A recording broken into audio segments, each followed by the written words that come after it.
Hello, this is Kris Nelson for evolvedconsciousness.org.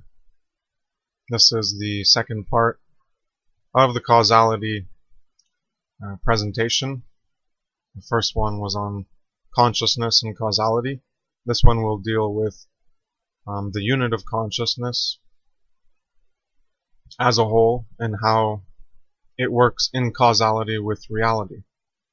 The previous one on consciousness dealt with within consciousness. How does consciousness operate within itself and reality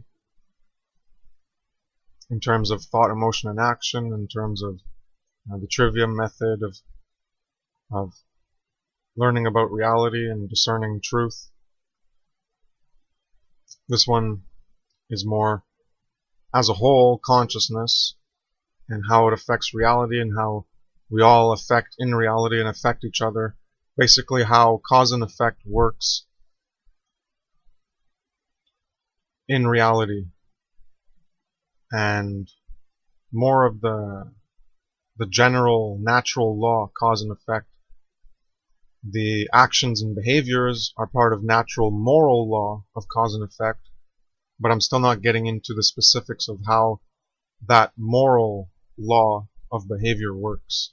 This is just more in terms of any effect that happens and how it affects us, and how what affects us has us generate back into reality, and how it's a recursive loop, a feedback system. So looking at image 1 is causality, cause and effect is a 1-to-1, the prime ratio. It underlies how everything operates. There's a cause and there's an effect. If there's an effect, there was a cause. This has briefly been introduced in the previous presentation, I think on infographic 8 or 7.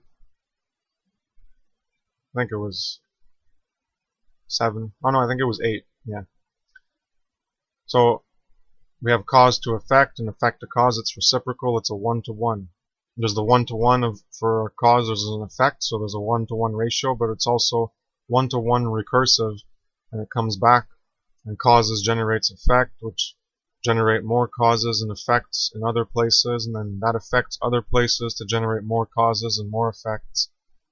So we have the free will agent as the green circle, representing the self, soul, consciousness, us, as a unit. And we are free will causal agent. And causal in blue and an agent in red. Agents act. So free will causal agent. We output and we affect reality. And then interaction and feedback in reality comes back and it affects us. So it's just another visual representation of how it works that I've been describing in the previous infographics. So on the bottom right, I have a simplified explanation where you have a causal agent, which is the causal force of self. So the green circle as the whole self of the internal blue and the external red of who we are. Well, the green is the whole thing, the free will causal agent. So the causal force of self in green will output into reality, into the effect realm of reality in red. So the causal agent will affect reality. But within that force of self, we have the blue and the red. And the blue is thinking and emotion, and then in red we have the act. So we can think of pushing a rock, and then we desire to push the rock, since we associate desire and care with the emotional aspect. And then we finally act to push the rock. And this is the causal force of self. And this goes out into reality, where the rock is pushed and moved, and the reality is affected and altered. So this is a basic representation of how we, as causal forces of self, as a causal agent, causal of thinking and desiring or caring, and then the agent of acting. And then we output into reality, into the effect realm of reality. The second infographic here has how this works locally and in the aggregate. So people think, oh, well, it only comes back on you and we're only responsible for ourselves, but that's not how it works in reality. We are in a closed system, and what happens in the system affects us all. Even if we're unaware, even if it's not right now, it's down the line. It's a closed system on Earth. It interacts with other greater systems, such as the solar system and the galaxy, whatever. There's the sun coming in, things come in and out, but it's a closed system of Earth. So things do affect everyone on the planet. So we have a localized reaping and sowing. So this is an elaboration on the previous one, the previous infographic, where I just had one causal force of self. So if we start at number 1, that's causal agent 1, and number 2 is causal agent 2. So from number 1, you go up in the blue arrow, you do something, your output, you're going to create an effect as a response. Now over the line, that's stepping into the other person's realm.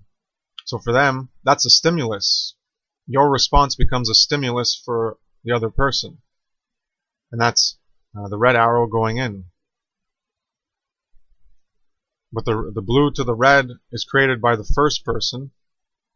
You generate a response, and that has an effect, and that goes in and affects other people as input. So what you create becomes a stimulus and an effect, an affection and input for someone else. That in turn generates their thoughts, their emotions, and their actions, their internal causal agent forces, where they generate causally from thoughts and emotions into the effects of action, and then they output, which is a response, a reaction, and an effect. So they generate in the blue arrow, that's representative of the causal force, and then the effect is in reality, and then it goes back to the first person, where it's a stimulus input and an effect again, and then that goes to thoughts and emotions, the causal force, internally in consciousness, to the effect of consciousness of action.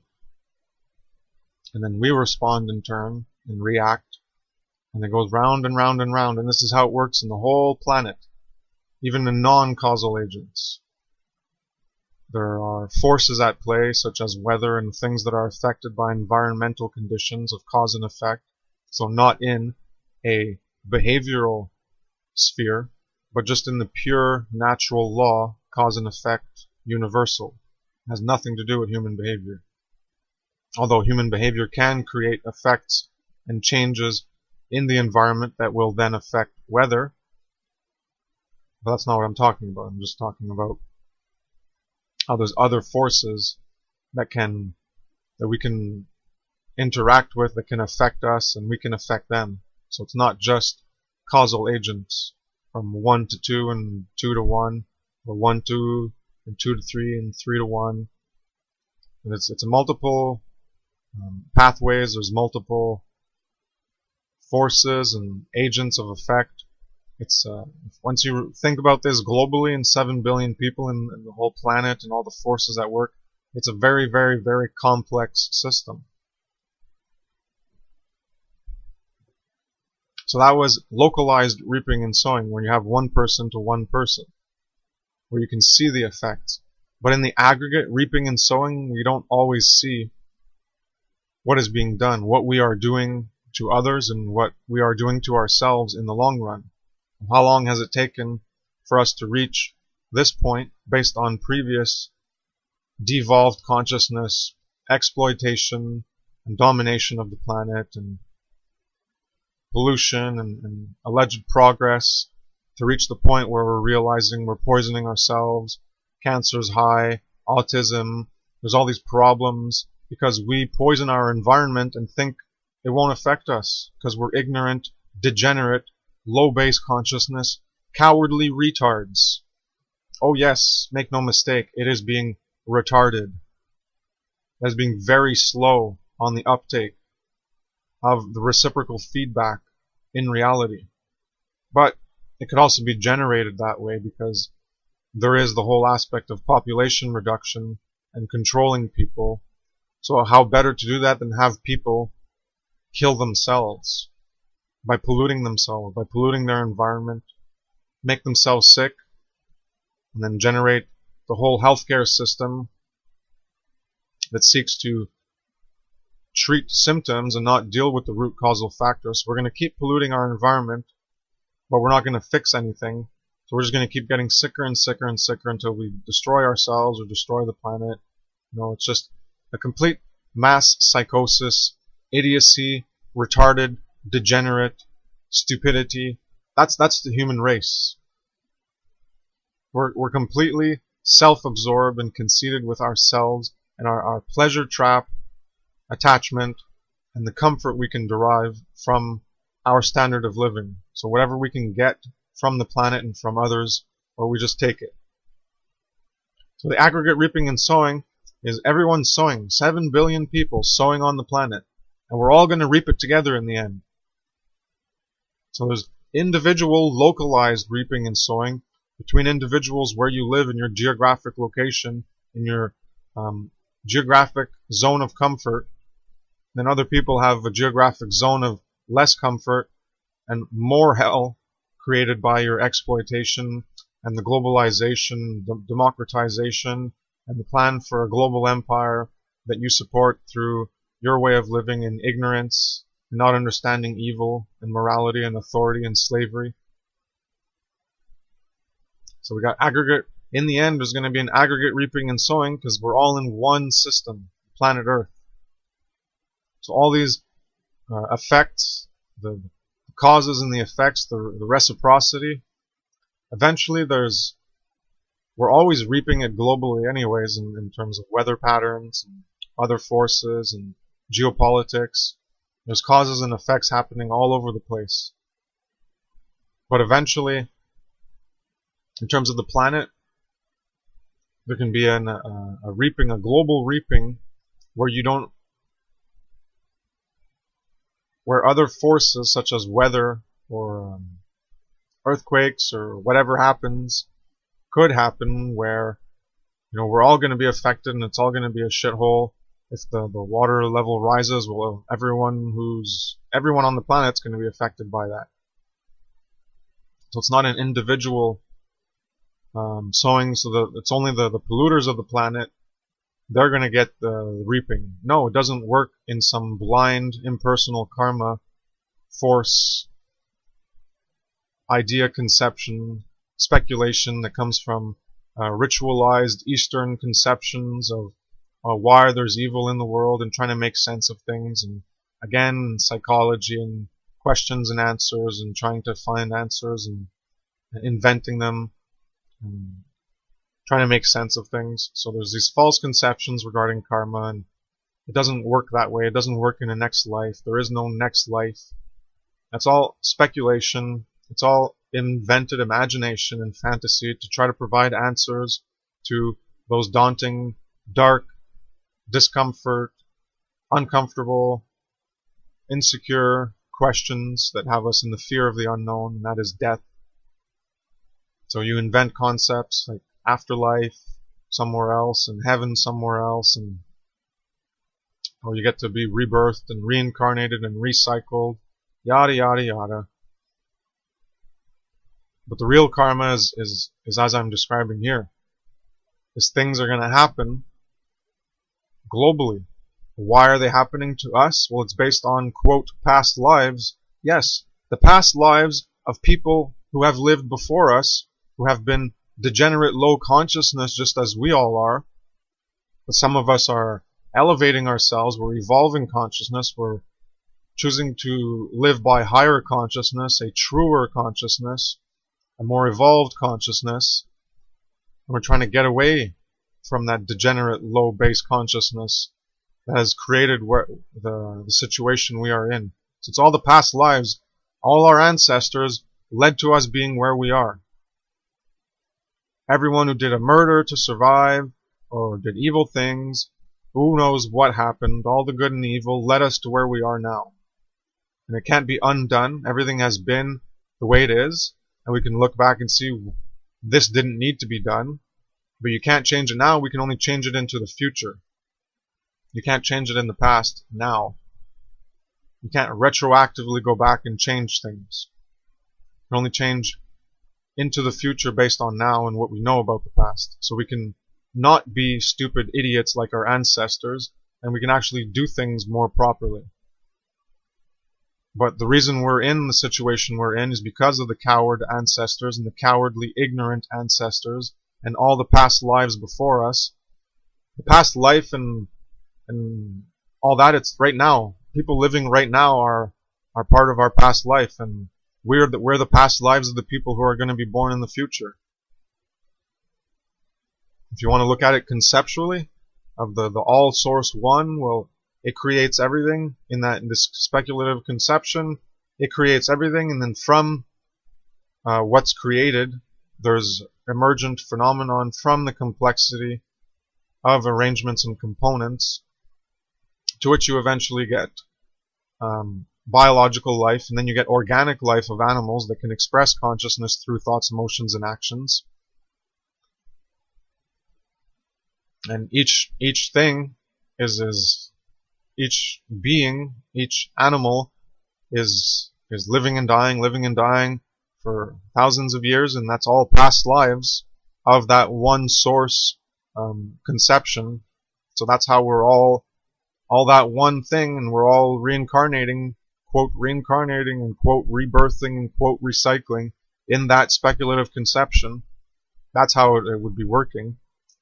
So we're all past lives, and the people being born, and we'll the future lives, and that's how karma actually works, objectively in reality. No woo-woo, no magical force somewhere else out there. It's all us.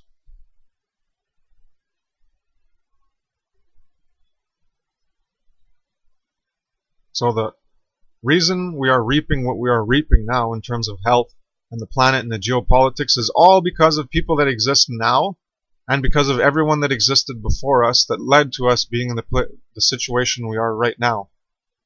And unfortunately, you can't go to the other people that don't exist anymore and try to get them to change things because they're responsible. Well, no, now it's in our hands, and we're the responsible party, and we are the ones that can fix our situation, and only us. We are now at the tip of the spear. Everyone else before is dead. There's still people living right now that have done things before that have led to the situation now, and they're responsible too. But they're probably set in their ways. They're not going to change. So it's up to us who will change and create a new way of living to do that and fix things. We didn't create the situation. We didn't put us in our position. But we find ourselves in this position, and we have no choice but to deal with it. So we have to fix things. We have to be the ones to sow differently in order to reap differently. We have to create causes that aren't the same causes as the degenerate low-base consciousnesses that have created this situation we are in. We need to evolve consciousness so that in that causal force, the primacy of consciousness and the power to change things in the primacy of existence, as a self, a unit, individual self, the primacy of consciousness and the causal force needs to change to evolve consciousness and higher living in order to sow into reality in better ways so that we can reap in better ways. It's all up to us. Then the next infographic, number 3, I have an elaboration on the whole prime ratio and how this is a foundation for reality.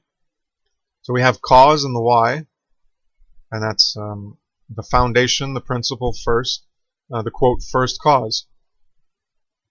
Conceptually, you go far back as you can go in the causal derivation. You get to that conceptual principle first, foundational cause, the prime mover, the unmovable mover, etc. So this is the cause, the why, and then you have the effect, which is the what. So we have causality and logic as 2 examples, and these are dual. There's a 1-to-1. Causality is 1-to-1, and logic is 1-to-1. And 1-to-1 and 1-to-1, well, that's 11. So I'll get into that symbolism in that project, the third part of the project that I'm still working on, and living in the 4 elements and the 11 dimensions and duality and good and evil and bull symbolism and all that. Lots of work to do still, but just putting the 11 there just so you see that's what the 11 represents. Also, the Justice card in the tarot is 11, and it's all about good and evil, justice, injustice, the duality, and that deals with causality. So causality is cause and effect, one-to-one. Logic, one-to-one. If you're looking in programming in computers, 0 and 1 is the base for programming. That is identity. It can't be both. The cause and effect, it's not both the cause and the effect. The cause isn't itself its own effect, and the effect isn't itself its own cause. And 0 is not a 1, and 1 is not a 0. So there's identity, and it can't be both. So this is at the foundation of cause and effect. The prime ratio of 1-to-1 is there's identity. And this is if-then. In programming and logic, you have an if, and then you have a then. It's cause and effect. One thing follows from the other. So you have, on the right side, it's a 1-to-1 relationship, or a 1-to-many relationship can be derived as well in terms of greater complexity and division or multiplication. So the first is 1-to-1 is the prime ratio, but then you have other ratios where you have 1-to-many. So 1-to-1 equals 1, 1 over 1 equals 1, a 1-to-2, 1 over 2, that equals a half, and a third, and then a quarter, and 2/3, and 3/4, and there's many, many ratios, an infinite amount of ratios. So the description I wrote was 1-to-1, the prime ratio, equals 1, the conceptual first cause prime mover, which represents the basic prime ratio and causal relationship that corresponds one thing to another. Specific coordination and arrangement, the how, of components, the what, for possible greater complexity. So it's the coordination and arrangement of components that lead to greater complexity. Once you have basic parts that build into larger complexity from coordination and arrangement of those basic components, those basic parts and particulars, you have a greater complexity. Then that greater complexity can also join with other greater complexities to form even higher greater complexities. This is how all of reality is created. From the quantum level to subatomic to atomic and other particles and molecules and everything else, it's all a building up. It's a coordination and arrangement of components. You can think of Legos, you can think of programming. It all works the same way. So from the base, the prime ratio, 1-to-1, 0 or 1 base duality, and if you're thinking of programming, comes more complexity, 1-to-2, etc. This is the multiplicity, diversity, and variability of creation from the division of one singularity into many. This relates the conception of God and the conception of the first cause and prime mover, and it relates it to programming and causality and logic. So this is an interesting and important thing to understand about causality and how it relates to origins conceptually, that we can imagine about how everything began. Because when you have basic components in programming, the 0 and the 1, well, they are arranged 0, 0, 1, 0, 0, 1, 0, 1, whatever that letter is or whatever symbol that is. But you have A, like 0, 0, 1, 0, 0, 0, 0, 1. I don't remember what it is. And then you have the capital A and the low a. But all it is 8 bits, 8 zeros and ones arranged and coordinated in a specific way, coordinated in a specific arrangement of those components. What components? The basic duality, the 1-to-1 of 0 and 1. In programming, this is how it works. So the what is the components, the 0 and the 1, and then the how is how do you arrange them, the coordination and arrangement. So 00100010. Well, that's one letter. And then you have 00100100. Well, that's something else. And it's all based on the coordination and arrangement of those components that produce something else. Then you have the letter A. So, you'd have 8 bits for the letter A and 8 bits for the letter B. So if you combine the letter A and combine the letter B, and then you can combine and create words, so that's greater complexity based on that original base of 0 and 1 that created the letter. Then the letters create words, the words create sentences, and on you go. This is how things work in programming. This is how conceptually we think of the prime mover, the first cause, and the division from 1 to 1, I guess, as itself, and it's a cause and effect, and it creates an effect, and who knows how it works. I'm just explaining how causality works itself. And I'm trying to relate it to other conceptions we might have about other things and other answers we're trying to come to based on the prime ratio of 1 to 1, causality and logic and programming. Just this is how reality is constructed. It's everywhere. If you want more of an understanding on that, I guess you can look at the scale infographic I made from the universe to the energy field, and in between, and how we go to greater complexity to the molecules and the cells and the DNA and the molecules and the DNA and the cells and all the different various levels of complexity to an animal, to a planet, to a solar system. It's all smaller parts into bigger parts. And that's how all of reality works. To understand that in programming and Legos, logic and causality, it's helpful to understand how reality functions that way. And this doesn't require any speculation, any imagination, any invention of fantasy beliefs or anything like that. It's all just purely logical, and it can be seen in reality. If you understand programming, if you understand Legos, if you understand how to build greater complexity from the coordination of arrangement of smaller things, and those smaller things produce bigger things, and you can use those bigger things in other arrangements and coordinations to build even bigger things. That's just how the universe works.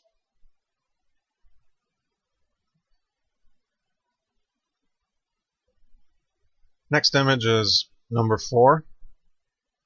So here I'm doing the previous from infographic number 1 and 2, and I'm showing how it relates to the two different people again. So causal agent 1 and causal agent 2, just showing it in a different way. So you have the first one on top and the second one on the bottom, and the causal force of self from thoughts and emotions into action. Well, that generates into the effect realm of reality, and then that has an effect, an action and a reaction, causal feedback. So the arrow points down to the other person, and then they go through the same process, and then the arrow comes back up, and then it affects the other person. Back and forth we go in a causal feedback, a reciprocity in reality, a recursive or a repetition, a loop. So we have our free will causal agent and the potential, and then we generate into the actual, and that actual affects other people, other free will causal agents, and then they have the potential to generate an actual in reality, and that affects us, and then we develop an action, and that's the whole causal feedback. This is how cause and effect works. So here I'm describing it again in terms of one free will causal agent to another. So reality affected and altered, one person affects another, they respond, react, reciprocate, etc. There are two causal factors, with the initial source essence being from within an agent. So here I have two causal factors.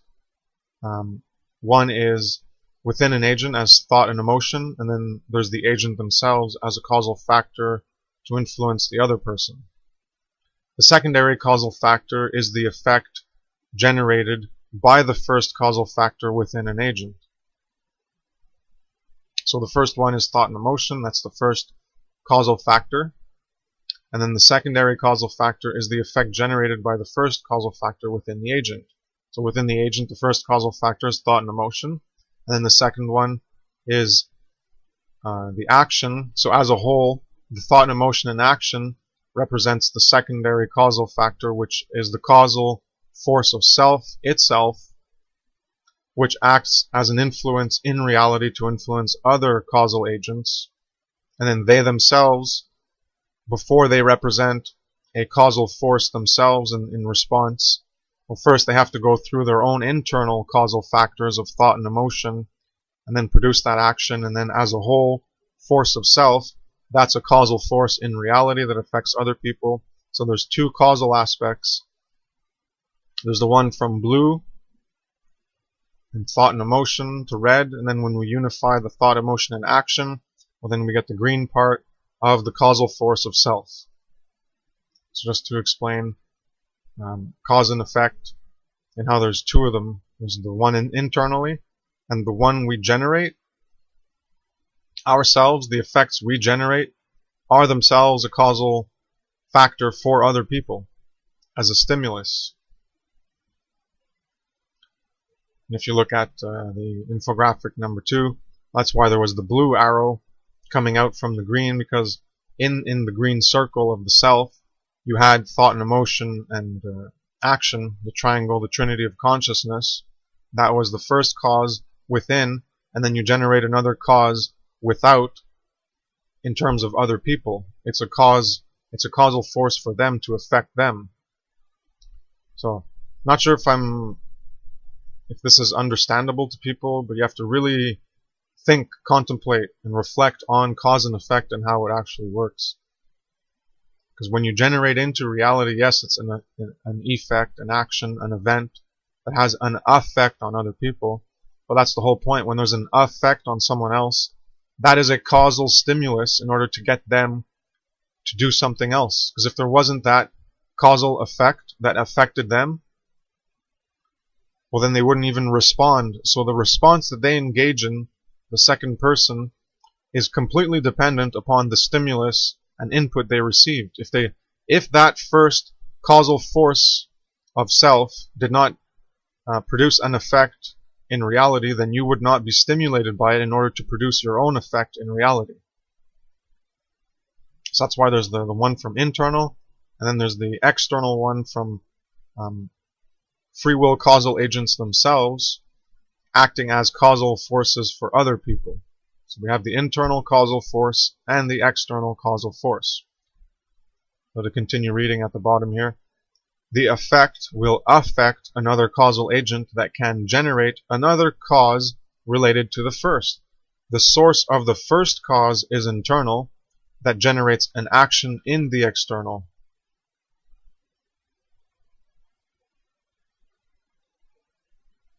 The next infographic, number 5. So here I have a triangle, but you can have a square, a pentagon, a hexagram, a septagon, hexagon, octagon, dodecagon, whatever you want. You could have a 7 billion faced geometrical figure to represent the 7 billion people on the planet. And this is how we all interact. We have our thoughts, emotions, and actions that go out into reality, and then the arrows are all interlinked. So you'd have 7 billion arrows going to the center point, and there's the reaction in reality. Reality is where all the interaction occurs. Again, primacy of existence. Without reality, without any stimulus, you wouldn't have any input, you wouldn't have a body, you wouldn't have anything, you wouldn't be here, there'd be nothing.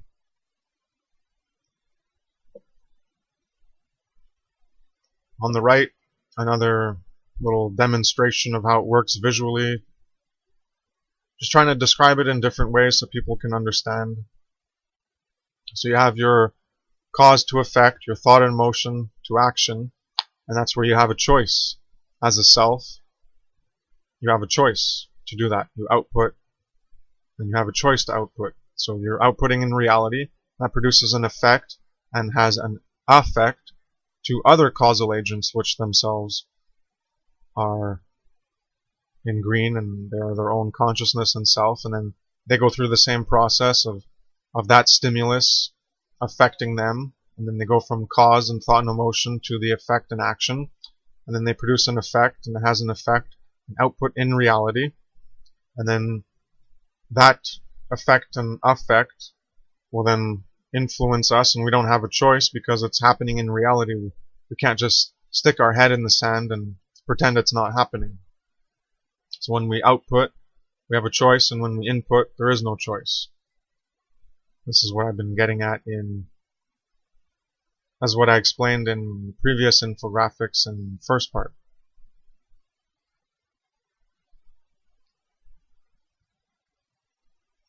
So image 6 is a remade version of aggregate sowing and reaping.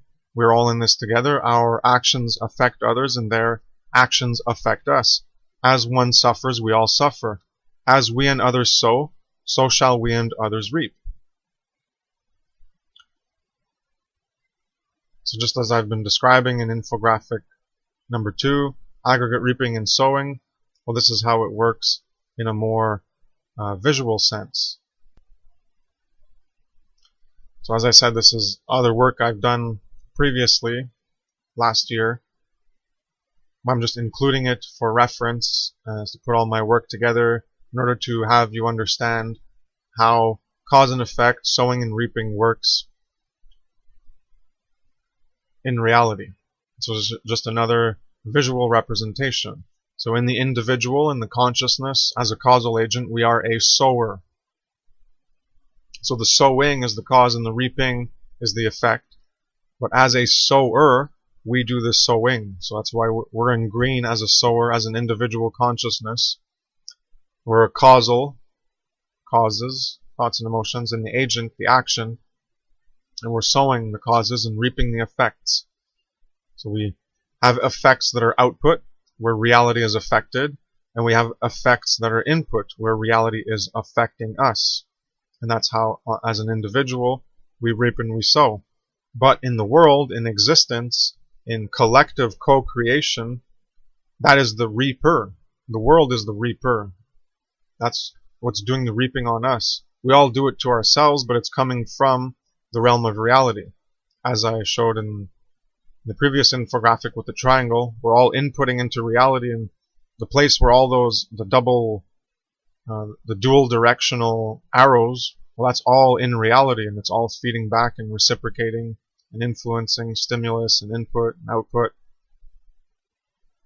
So this is how the world in existence is the reaper, because that's where the reaping is coming from that interaction in reality. Without that interaction, there wouldn't be any reaping.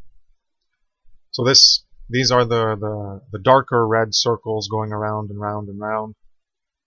These are all the forces and stimulus and effects and events and phenomenon happening in the world that's going around and could affect something else somewhere down the line that you don't know, because it's not instant reciprocation. There's a delay because it goes around and round and round, and this is just one section, but it's more complex than this. There's the circles everywhere, which I'll show in an upcoming infographic in a different way. So we're reaping from reality, it's affecting us, an input, and then we're generating causes, and then we're sowing into reality. And then it goes into another person, the same thing happens to them.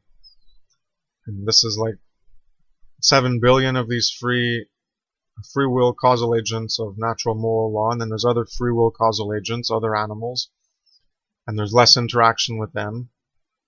And then there's impersonal forces that don't have thought, emotion, and action, and the forces of the weather and other forces and laws in the universe and existence. But this is how it comes in and it goes out, and then it goes round and round and round in the field or web or force of reality, of cause and effect, and then it comes back, and then input and output, and it just goes around and round. So the next image, infographic number 7, has the different way of looking at this, where so I've called it causal reciprocity of interaction in reality. So again, the importance of reality for the interaction.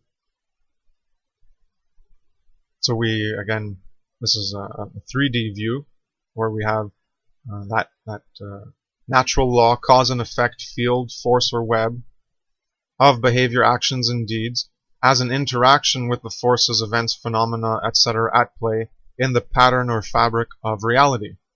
So all the circles are going round and round and interacting with each other, and then eventually forces affect us, and then they come in, and then from that stimulus we have thoughts and emotions, and the causal force to generate an output as an action into the effects as an effect, and then we output that effect into reality, and it becomes part of that field force of web of natural law, cause and effect, just going out, and maybe we're polluting the environment, so then eventually there's going to be an environmental kickback, feedback, a reaping of how we're poisoning our environment, and then it's going to affect us, we're going to develop diseases, etc. So this is another way to visualize how reality works in terms of input from reality and output into reality, and how it affects us and affects others. As I mentioned in infographic 6 from previous work, we're all in this together. Our actions affect others and their actions affect us. As one suffers, we all suffer. As we and others sow, so shall we and others reap. Because we're all in this together, it's one system. Now again, I have some more work that I've done before. So that previous, the infographic 7, and the next one, 8, is based on other work that I've done on natural law causal agents. I just had it all together along with the infographic 9. These were all put into one infographic, and it was just too tight. There was it was too much in one place. Everything was really small. The font was small. So I separated them. I put one in infographic 7. So in infographic 8 now, there's 3 parts in it, and the last part I put into infographic 9. So I just separated them to be more visually perceptible, not small font, so it'd be nice and bigger at least. So natural law causal agents, we have intelligence, care, courage, will of truth, morality and right, versus the ignorance, apathy, cowardice, laziness of truth, morality and right. So either you're seeking to become intelligent, care, and have the courage and will to live in truth, morality, and right, or you're not, and you're in ignorance, apathy, cowardice, and laziness of truth, morality, and right. That's the true self, the truer self, the realer self, the authentic self, the self-examined self, versus the unexamined, inauthentic, false self, lower self, etc. That doesn't care about truth, morality, and right. So that's self-knowledge. Moral knowledge is self-knowledge. All of this is about ourselves, consciousness, and how to interact in reality, interact with each other. And this is the heart of man, the spirit of man, the quintessence, the soul of man. All this is representative of truth, morality, and right, and good, the so-called transcendental aspects of being. So we have care for truth, where we have the desire to seek truth, embrace truth, embody truth, and then share truth. And in the previous part 1 of Causality and Consciousness, I've explained this as well. In the infographic 14. So level 1, seek truth, and then you develop intelligence. And then level 2, you have embracing truth, which develops your intelligence. You seek truth, and your intelligence will develop when you embrace the truth. Then you'll have the truth. And this is all based on care as well. And you have to care enough to embody the truth, not only to accept it and embrace it as the truth, but then you need to embody it, become it, exemplify it, live it. You have to align harmonize and unite with it and live it in your life. To be the truth, be moral, be right. You can't be the whole truth, you can't be all of morality, you can't be all of right. Those are absolutes that we can't reach in totality, but we can progressively become more of it as we evolve consciousness up the rung from the checkerboard floor of the animal, amoral, animalistic, low-base, carnal, fleshly consciousness. And we climb up the ladder, climb up the rungs, the levels, the degrees and grades in order to rebirth ourselves, recycle ourselves, retransform ourselves into a more reawakened and truer, realer, higher states of being and consciousness and living.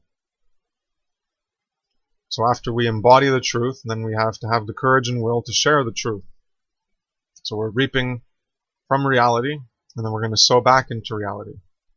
So this is the care to learn where we consume, and the care to teach where we generate.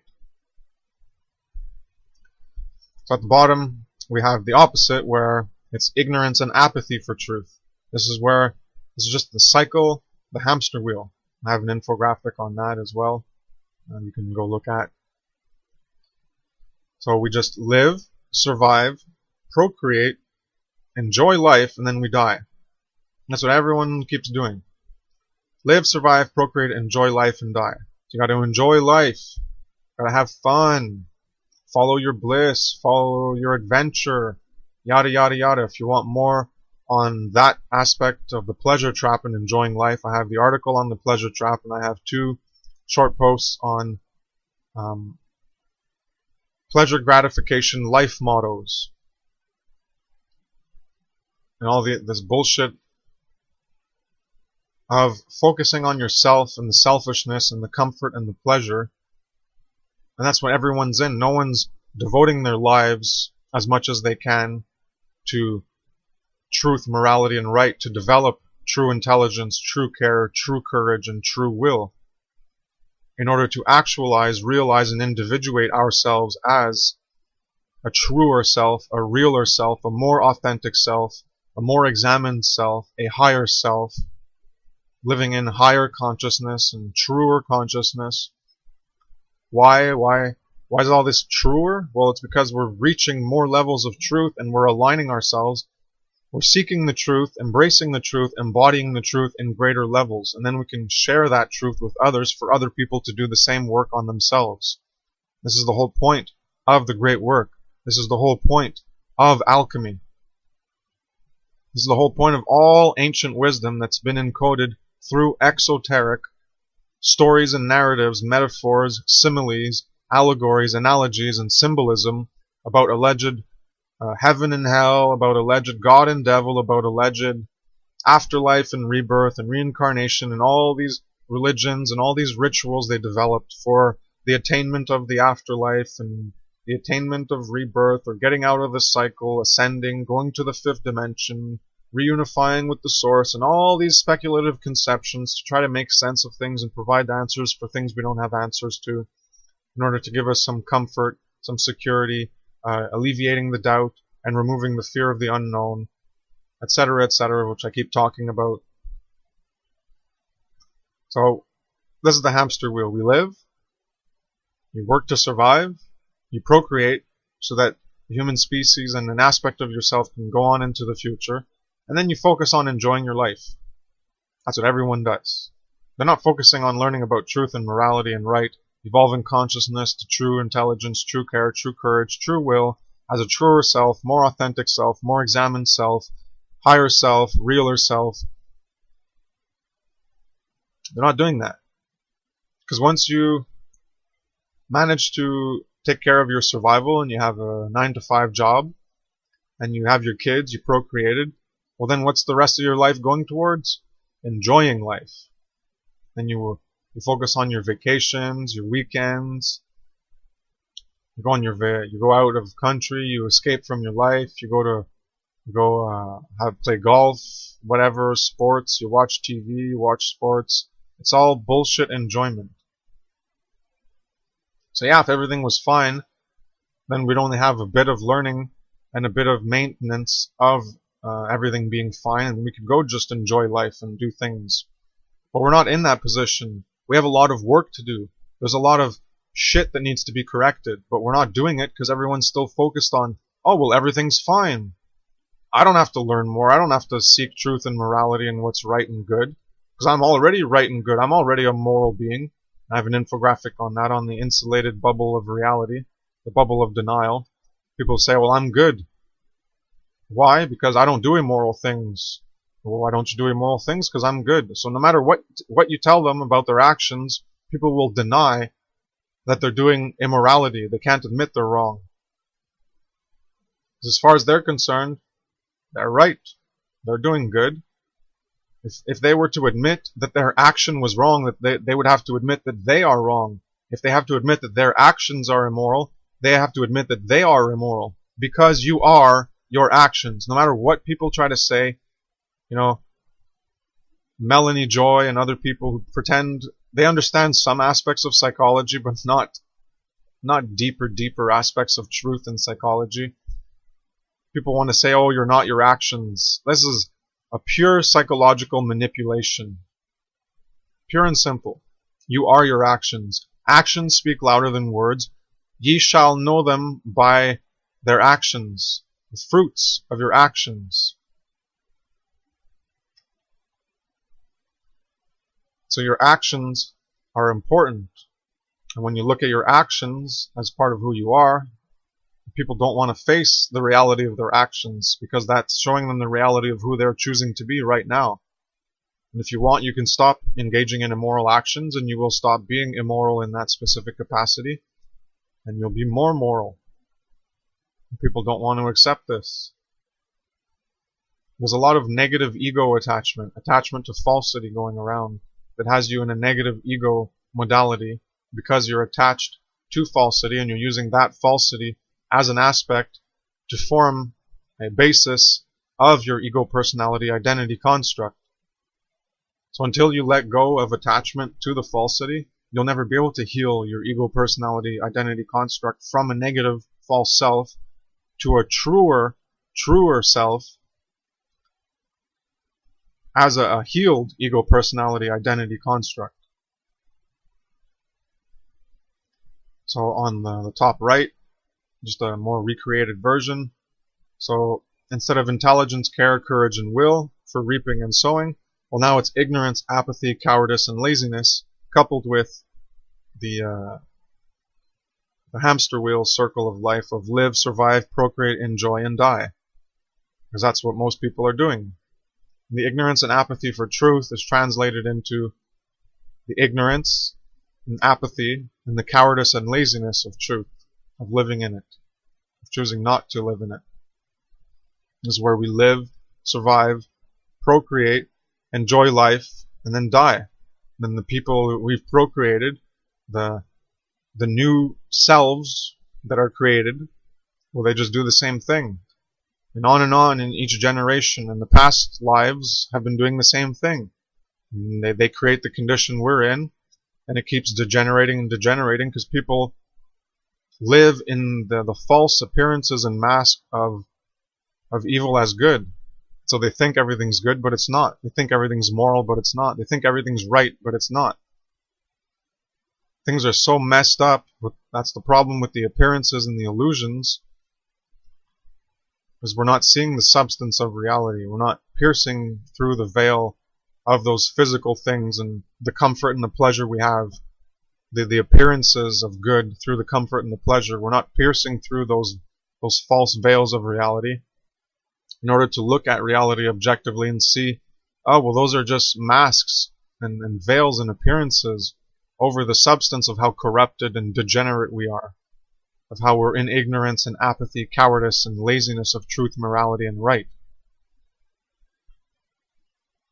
So this is running the systemic loop. Programs of repetition going nowhere. We just keep doing the same things. We keep doing, and we also do new things of a more degenerate nature, and we do new things of a better nature, but we're still going downhill because it's still all under the appearances. So if you want more information on the substance versus appearance, I have an article on that, as well as an audio-video presentation. It's on my site, Substance versus Appearance, and that explains this in more detail. We need to get past the false appearances of the false self and find the substance of who we are supposed to be as the quote, quintessence, the soul of man, the heart of man, the spirit of man, etc. All that symbolism is all about truth, morality, and right being embodied in us in order to create a heaven on earth rather than the hell we are currently creating and have been creating for thousands of years. That's what all of the ancient symbolism, the wisdom is about. The exoteric stories of religious natures and other interpretations of aliens and hidden tech and all this stuff you want to find in symbolism, maybe it's true, but it's not what's most important. What's most important is here and now, and fixing the here and now, and creating a heaven on earth. And how do you do that is with this ancient knowledge that I'm explicitly describing, and other people do it too. No, I'm not the first. I'm just doing it in my own way, how I understand these most central topics. You can go into the mysticism and the Rosicrucian and the Freemason and the Tarot and the Kabbalah and all these astrology, and all that symbolism. But it can be confusing if you don't know how to understand it, because there's a lot of it that has pseudo-philosophies and pseudo-spiritual understandings. It's all mixed up, and the symbolism can be hard to decode. So you can go find it that way and find additional information. I've understood this as a reflection of reality and how things actually work. I don't need all the speculative mysticism and fantasy and all these concepts and ideas. They're fine to have beliefs. Go ahead, have beliefs. I have beliefs too, but I'm delineating my work from belief and actual, from truth that is verifiable in your own life, and the speculative, alleged truth of absolutes somewhere else in some other reality and some other foundational source, singularity, whatever. Those are just beliefs. As much as they can be real and true, they're not necessary in order to create the heaven on earth and live properly. That's the whole point. You don't need all that stuff. So that's why I don't focus on that stuff, because as I mentioned in the part 1 on causality and consciousness, that's the problem with our imagination, is everyone wants new things. We want it externally, the new gadgets, the new things to titillate and sensationalize our reduced attention span and our need for stimulation. We're also stimulating ourselves with ideas and concepts and fantasy and beliefs and imagination into whatever fantasies, simply because we can, because we want the stimulus, we want new ideas. They don't have to be true, we just want the new ideas. Whatever's new, we invent it ourselves or we get it from other people, and this is the dangerous path of just inventing whatever we want and believing it to be true. We don't need that to be provable as a truth. It's not needed. All you need to do is verify things in reality, and how in ourselves in reality, and we can understand that through words that reflect reality correctly, and looking into etymology, and we can come to an understanding of how things work and how we reference reality through those symbols. And we can understand this important information as what is really important, and not the other speculative stuff that doesn't really matter, because we haven't even dealt with the foundation of truth, morality, right, and good. People are stuck in other things and other levels of manifestation when we haven't even corrected the core root, corrupted, poisoned garbage that's at the root of the trees of how we generate in consciousness. We haven't even corrected that, and we're trying to produce fruits and leaves and branches that are all corrupted and rotting as false selves, and we're trying to new technology, new this, new that, and change this and change government, and oh, if only we change the politicians, and oh, rearrange the furniture and change all these things, and new technology and new ideas, and oh, imagination, imagination. Yes, imagination is good, but it has a dark side too. You get lost in all these speculations and all this bullshit and all this fantasy and all this wonderment and amazement and infatuation with the wonder and amazement. That's where you get all the new age feel-good bullshits, because it's playing off of this wonder and amazement, these ideas and ideals. And people believe, oh, the quantum, the observer effect, and oh, consciousness creates reality. If we're not looking, it's not there. That's not what the experiment demonstrates.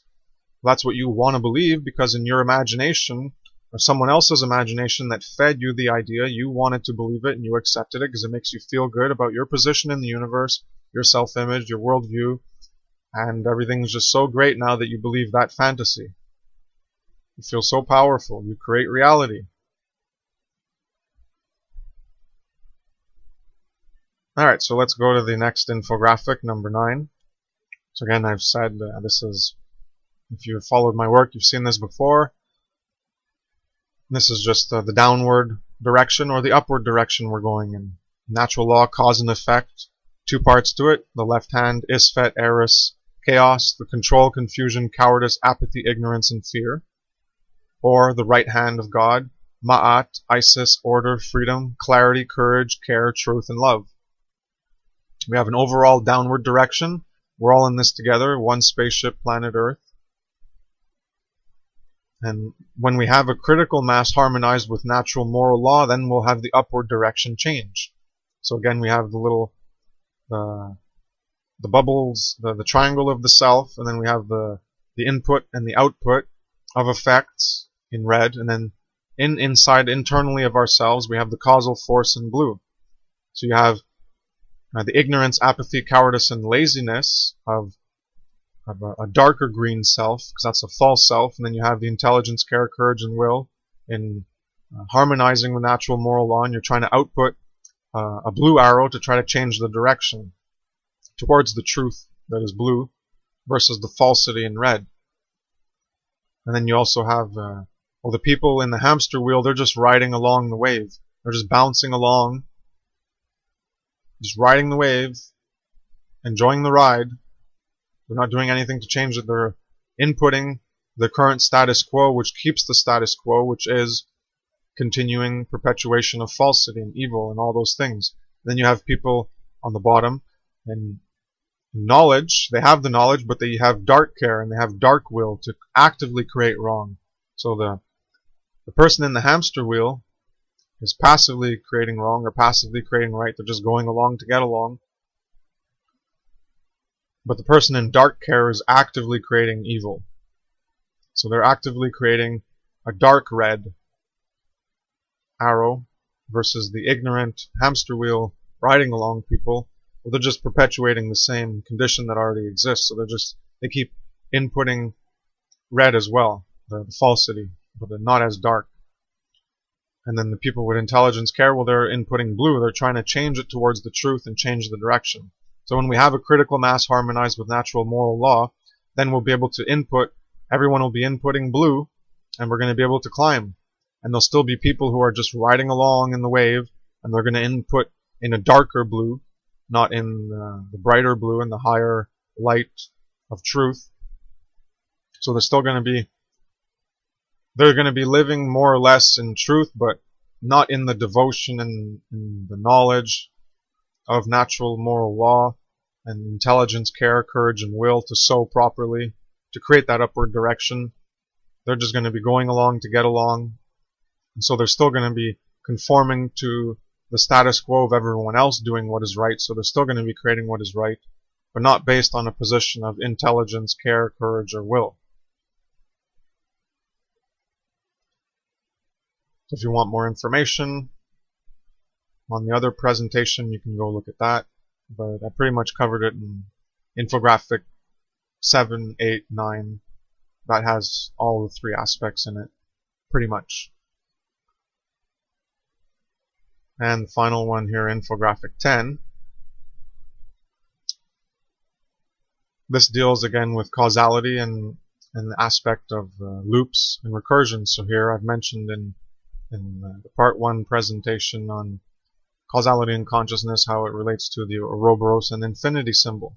So we have causality as a cycle, as a loop, a feedback system, and recursion. This is all the symbolism that relates to that. So in programming, you have recursive loops, iterations where you have I equals I plus 1. So instead of having I equals something else, you're going to have I equals itself and plus 1. So the function calls itself I equals I plus 1. So then if I starts as 0, 0 plus 1 is 1. So then I becomes 1. So the next iteration in the loop in the cycle, I equals I plus 1 is I equals 1 plus 1, which is 2. So I becomes 2. And then in the third iteration, I equals 2 plus 1, which is 3. So then I equals 3. So it keeps calling itself. It's a recursive loop. And in programming, and in reality, this is what we do with time cycles as well. It's an effective way of not having to invent new meanings and new symbols for everything as a new thing. You can keep reusing things, and there's cycles and loops and feedbacks in reality. So the output feeds the input, and this is in the Ouroboros symbol and the infinity symbol. You have a cause that generates an effect, and then that effect inputs into the cause. So if you look at the Ouroboros snake with the tail into the mouth,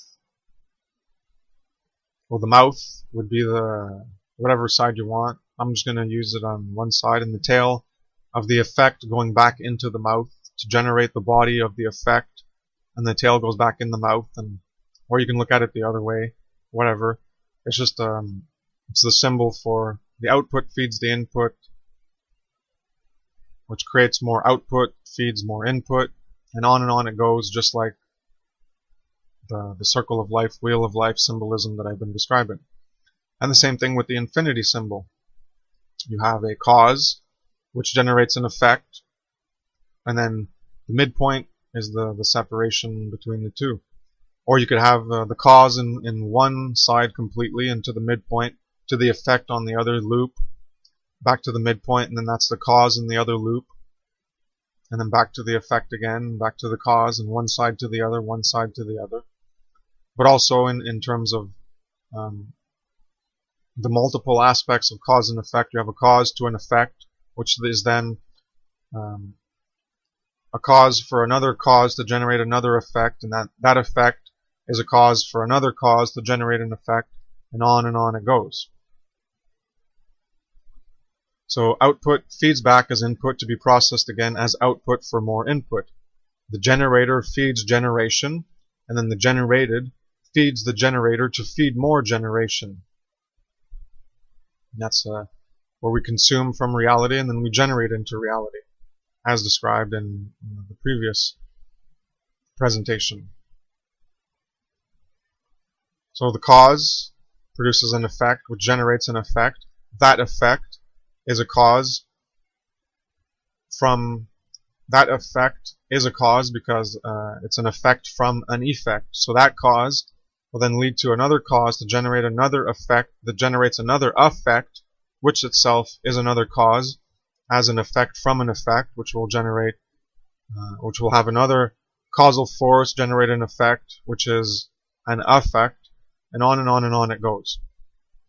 So the causal force is an effect that potentially affects another as input stimulus, as a causal force, to then generate another causal force as a response. We have cycle, loops, iterations that allow smaller and easier representation than new representations each time. And the example is all time references from the second to the year is a loop, cycle, etc. Inventing a new name for each day or each second being of different length is not useful. So you're going to make seconds the same length, and then you can just repeat them. You're going to make hours the same length, and you can just repeat them. Days are the same length, and you can just repeat them. Math and numbers are part of the base programming of nature. Abstract numbers are infinitely precise. with infinite information. The examples are pi and phi.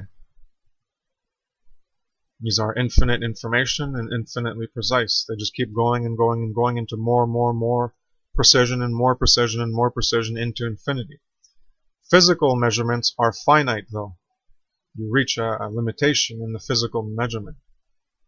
It's not infinite in complexity, in precision like phi and pi is. The deeper you go, the more precise and precise and precise, but it goes on forever. In physical measurements, things are finite. They don't go on forever. So a computer program, reality, and nature have limited precision of numbers for measurement. The ideal infinite numbers can only be measured to a limited degree of precision. You can't go on forever and ever in pi and phi. Eventually you have to stop, because or else you'll be doing it forever and ever and ever. So free will is not required to develop growth and symmetry. The phi ratio, pi, etc. It is biological programming. Free will expresses thought, emotion, and action through the beings capable of doing so at varying degrees, as animals are. So in the previous Causality and Consciousness presentation, as part 1 to this one here,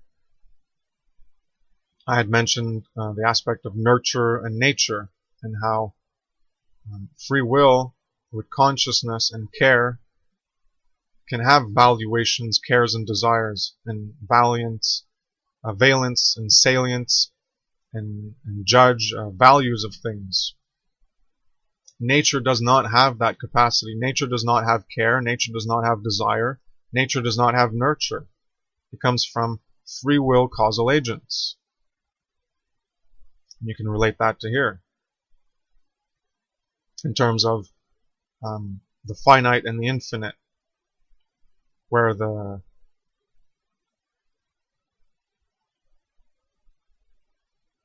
reality itself is finite, and then you have math and numbers that are infinite, and you have consciousness as well that's infinite in the possibilities, and we choose one. So from the infinite, causal consciousness, quote, spirit, internal, unseen, etc., we have the infinite possibilities, and then we collapse that into one possibility. And I have an infographic on that in the next part 3 or whatever, that I did on truth, which will be upcoming. So from the infinite, we collapse it and we produce one choice out of many, and that's the reality we create, and it's finite and measurable, that choice and action. It comes from the internal subjective multiverse of infinite possibilities, and we choose one and we act on it. And also in terms of phi and pi and nature, and you think, oh well, nature's infinite, nature's got nurture. Oh yeah, we'll look at phi and pi. You're saying that's infinite information. Well, that's in nature. No, it's not in nature. The aspects of that representation of pi and phi is represented in the limitation of nature. So it goes around, maybe there's 2 or 3 iterations of the phi loop. And pi is only represented through the symbol of the circle. But you can't measure pi in that circle. It's a limited, finite. What I mean is you can't measure pi to a precision, because pi is infinite. It's only represented in the finite. The same with phi. You have the sunflower seeds. Spirals going out, but it's not even a full Fibonacci. It's only a partial one. So there are representations in nature and the development of growth and symmetry, but this is all a biological programming. It's not actual infinity. It doesn't go on for infinite. You look at the phi representation and it only goes a few iterations. And the circle itself is finite. But a value in mathematical determination of how the circle is constructed has this value called pi, 3.14159, etc. And that goes on into infinity. So you don't require free will in order for phi or pi to be represented in physical nature. So it might be confusing. This is where you have to contextually apply the symbolism, because the infinite information in pi and phi, and that's the abstract and numbers, and then the physical is finite. Well, then how can the physical of nature have the phi and the pi? Well, it doesn't have it to the infinite decimal points. It has it to a limited nature. The circle is a limit. The sunflower seed or the broccoli phi representation, that's a limit of only certain iterations. It doesn't go on forever and ever and ever. Neither does the circle go on forever and ever. But in its representation, it has metaphysical aspects of the infinite that you can see by piercing the veil of reality and looking into the abstraction of numbers and seeing, oh, well, there's phi. Oh, well, look at the circle, that has pi in it. But it's not pi itself, and it's not phi itself, it's representations in reality. That's just a side note on that. Just wanted to interject that. Maybe it made things more confusing. Oh well.